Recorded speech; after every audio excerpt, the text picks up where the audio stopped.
Hola, ¿qué tal? Te doy la bienvenida en esta nuestra serie de investigación cuantitativa. El día de hoy hablaremos sobre la recolección de los datos cuantitativos.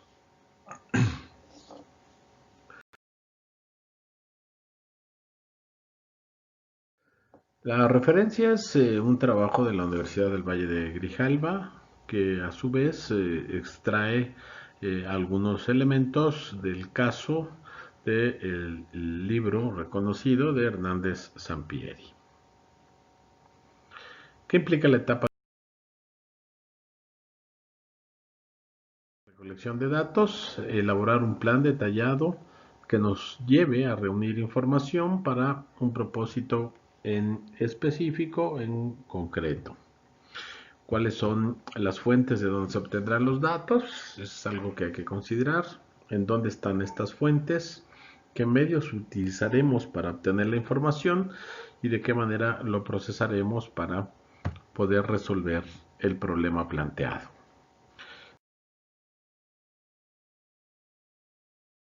¿De qué se nutre el plan? De una serie de variables que son conceptos o atributos a medir, de definiciones operacionales que son esas variables pero ya aterrizadas para poderles establecer criterios de medición.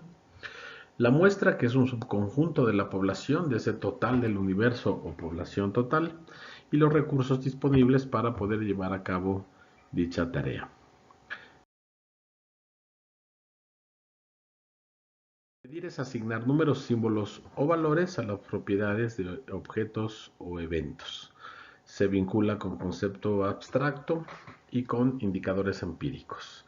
Y se utiliza en investigación para poder medir las variables que tenemos justamente en mente.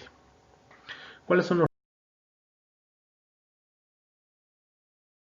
requisitos que debe cubrir cualquier instrumento de medición? En términos generales, debe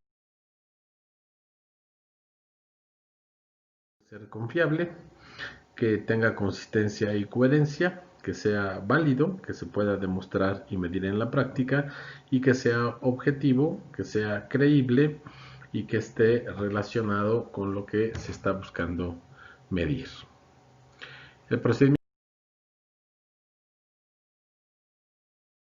para construir un instrumento de medición va en esta línea. Primero se hace una redefinición fundamental de los diferentes elementos de la investigación. Se revisa en base a la literatura que se ha planteado, se identifican las variables y sus indicadores, se toman las decisiones sobre cómo o qué es específicamente lo que se desea medir, se construyen los instrumentos de medición, se pilotea para saber si hay que ajustar algunas preguntas o no, se elabora una versión final de cómo va a proceder, se entrena a quienes habrán de aplicarlo y procesarlo, y se obtienen las autorizaciones que corresponden para poder llevar a cabo la implementación de dicho estudio. ¿Cuáles son las cuestiones básicas a considerar al momento de la construcción del instrumento? Algo que se denomina tránsito de variable al ítem, codificación y nivel de medición, que veremos en este momento. El tránsito de la variable al ítem es cuando se construye el instrumento, el proceso más lógico para hacerlo transitar de la variable a algo que se denomina dimensiones, indicadores y reactivos, o forma en la que se miden justamente dichos reactivos. Vamos a verlo esto de una manera más práctica. Tenemos el caso de un ejemplo de estudio de preferencias de jóvenes para divertirse. La variable es la preferencia que ellos tienen para salir con chavos de otro género, puede ser también del mismo género según se quiera realizar el estudio.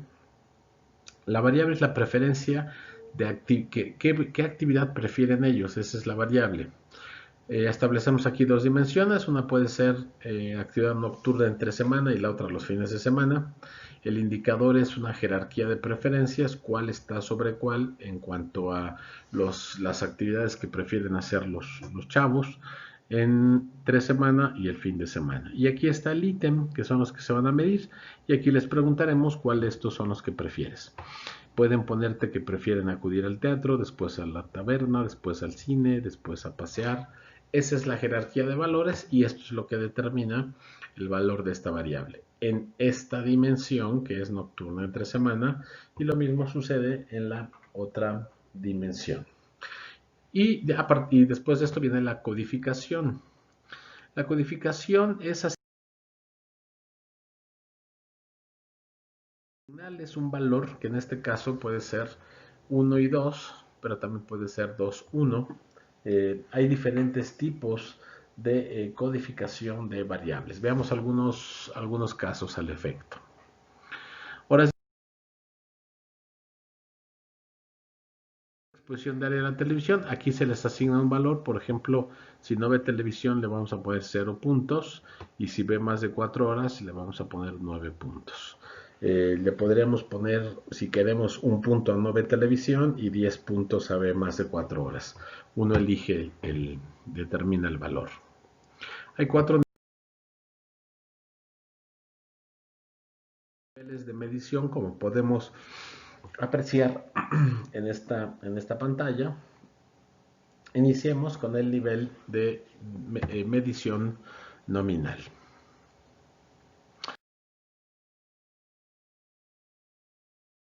Hay dos formas de hacerlo, no hay orden, no hay jerarquía, como les explicaba.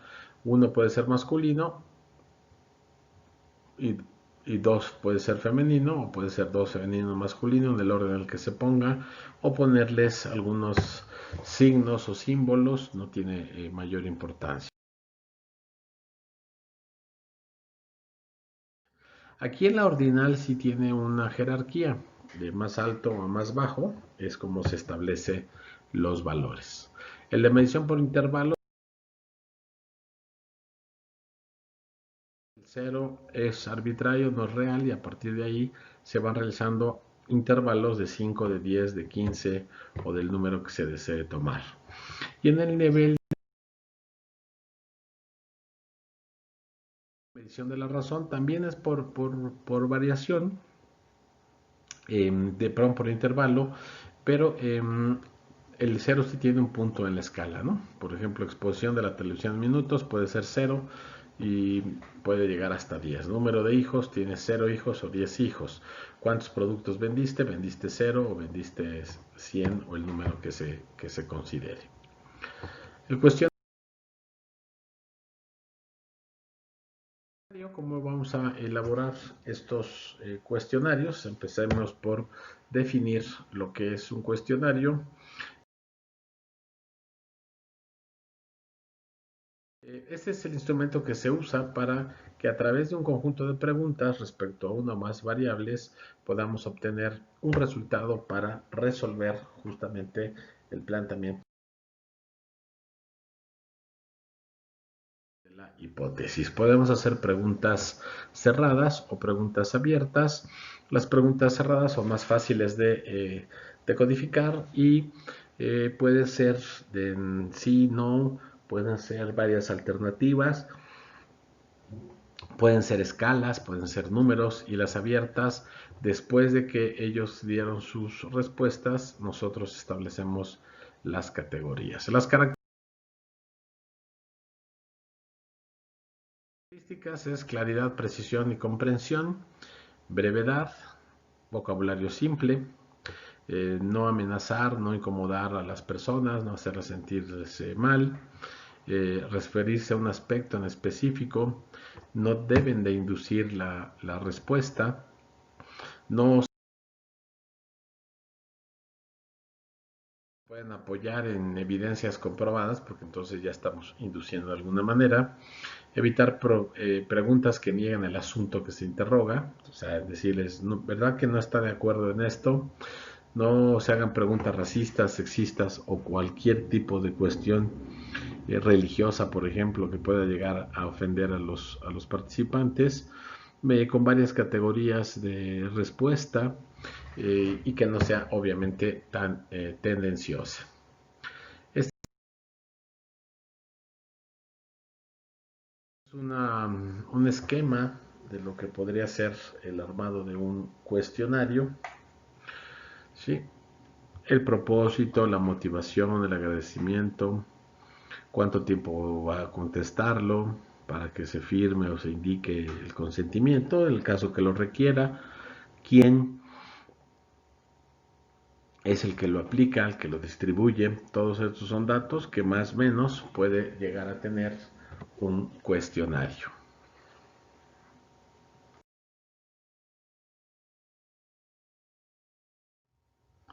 ¿Cómo se codifican las preguntas abiertas? Como decíamos, primero las aplicamos y en función de las respuestas, las que puedan resultar más semejantes, les atribuimos una categoría.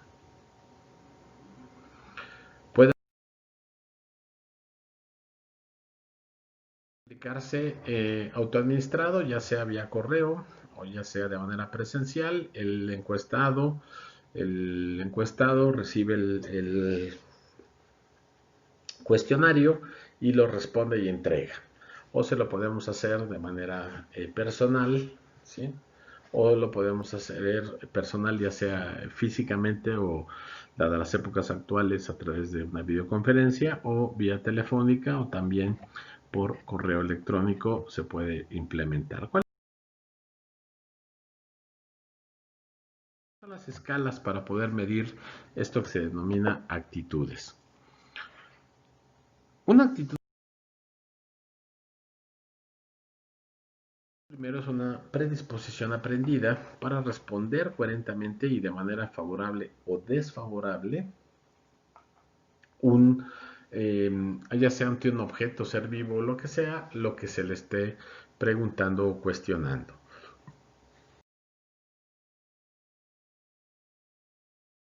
Hay uno muy conocido que es la escala o escalamiento tipo Likert. Son ítems, como podemos verlo aquí, que se presentan en forma de afirmaciones para medir la reacción del sujeto en 3, 5 o 7 categorías. Aquí tenemos 5 categorías: totalmente satisfecho, nada satisfecho, poco satisfecho, muy satisfecho o neutral. Y en este caso se acompaña de caritas para aquellos que no sepan leer o que no quieran leer, les puede resultar más evidente no solo las expresiones de la cara, sino también los colores a los que estamos acostumbrados, como el verde o el rojo. Las afirmaciones califican al objeto de actitud que se está midiendo. Puede medir una cosa física, como vestido, puede medir individuos, conceptos o símbolos, marcas, actividades o profesiones. Las frases o juicios solo deben expresar una relación lógica que no excedan 20 palabras para que queden en la mente del receptor. Aquí tenemos un ejemplo. Lo que queremos medir es la actitud respecto al voto y planteamos una afirmación. Votar es una obligación de todo ciudadano responsable. Frente a eso, lo que hacemos es establecer una serie de respuestas. Votar es una obligación del todo de un ciudadano responsable. Estoy muy de acuerdo o estoy muy desacuerdo. O las escalas intermedias que les pudieran funcionar. Aquí tenemos otras variantes. Puede ser: está de acuerdo en la política del gobierno, totalmente de acuerdo o totalmente en desacuerdo.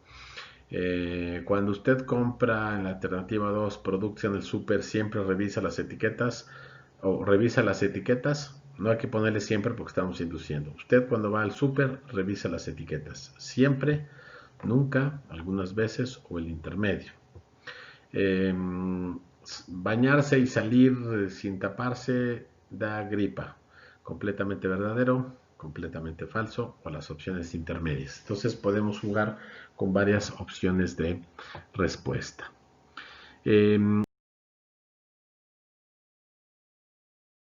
Las afirmaciones pueden ser favorable o positiva, desfavorable o negativa. Puede ir del muy de acuerdo al muy en desacuerdo, al totalmente de acuerdo, al totalmente en desacuerdo. Es una escala mucho más completa o profunda. Las puntuaciones se obtienen sumando los valores alcanzados respecto a cada frase. Por eso se le llama escala aditiva. Veámoslo esto en un ejemplo.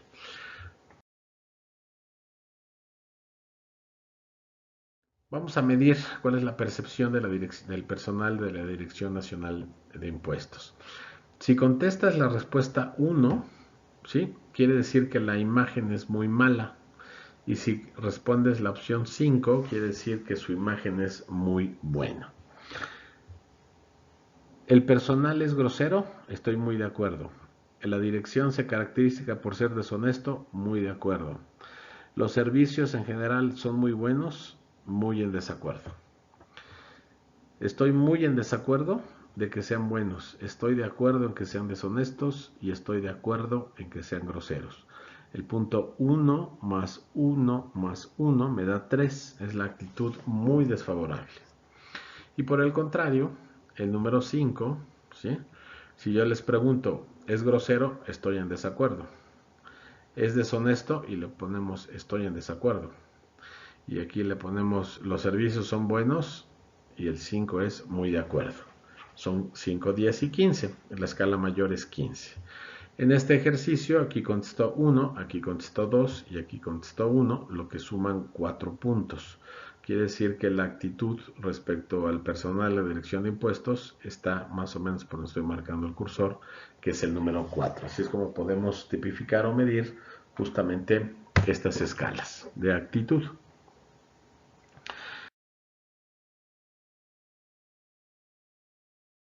Se pueden hacer preguntas en lugar de afirmaciones. En la actualidad, la escala original con frases se ha extinguido, pero se ha extendido a preguntas y observaciones.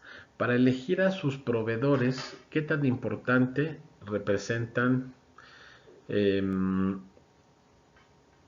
precio, la forma de pago, el tiempo de entrega?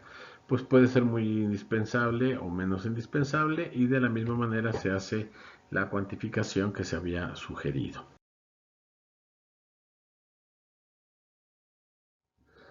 Hay preguntas actitudinales, dice, ¿está usted fuertemente a favor, más bien a favor, en contra o fuertemente en contra del aborto contra la mujer cuando la mujer ha sido violada? Pocas preguntas de estas, porque debe haber un nivel de recordación lo más amplio posible.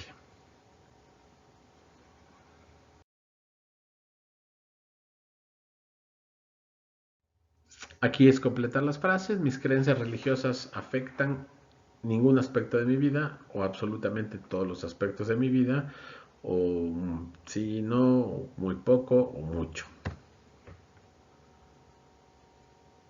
El diferencial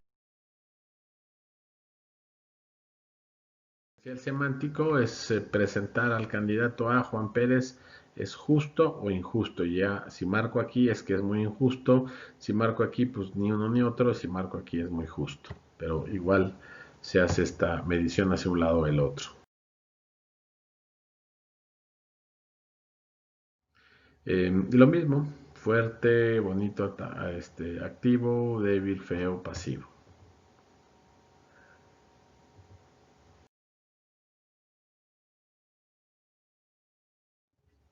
En caso de que tengan menos capacidad de discriminación, pues les ponemos los números. Uno es desabrido, este pastel que usted considera que es sabroso, pones 5, desabrido pones 1, pues ni uno ni otro, pones el número 3.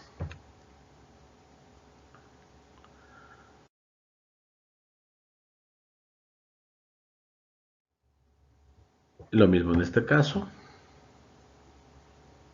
Y además de este método, que es uno de los métodos más comunes, existen otros métodos para llevar a cabo esta recolección de datos. Por ejemplo, encontramos el análisis de contenido cuantitativo.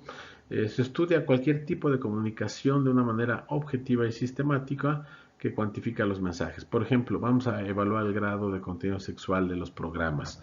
Vamos a estudiar apelaciones o características de las campañas. Vamos a comparar estrategias propagandísticas del Internet. Podemos también llevar a cabo esta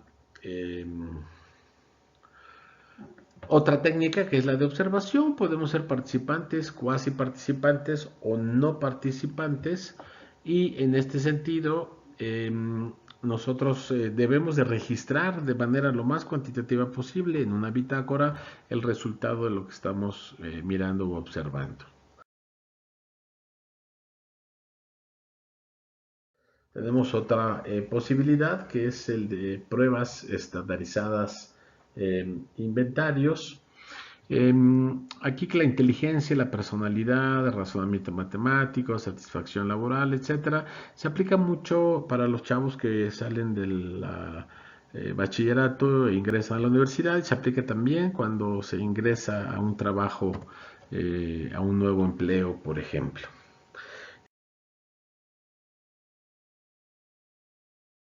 Otra forma también de recolección de datos lo representa lo que se denomina como datos secundarios, que son recolectados por otros investigadores y que nosotros tomamos esos registros, esas evidencias, esas investigaciones, y utilizamos esa información para nuestra investigación.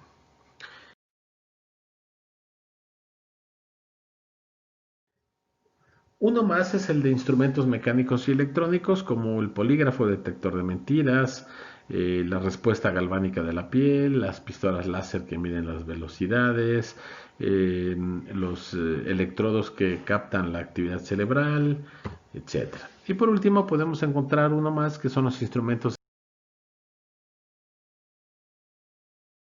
específicos propios de cada disciplina, como los formatos para evaluar el desempeño de liderazgo de los altos ejecutivos, por ejemplo, los procesos de comunicación en la empresa, la que llamamos auditorías de comunicación, estudios sistemas psicométricos, entre otros elementos. Muchas gracias, agradezco el valor de tu tiempo y atención a la presente, y espero reunirnos en la próxima. Hasta entonces, chao.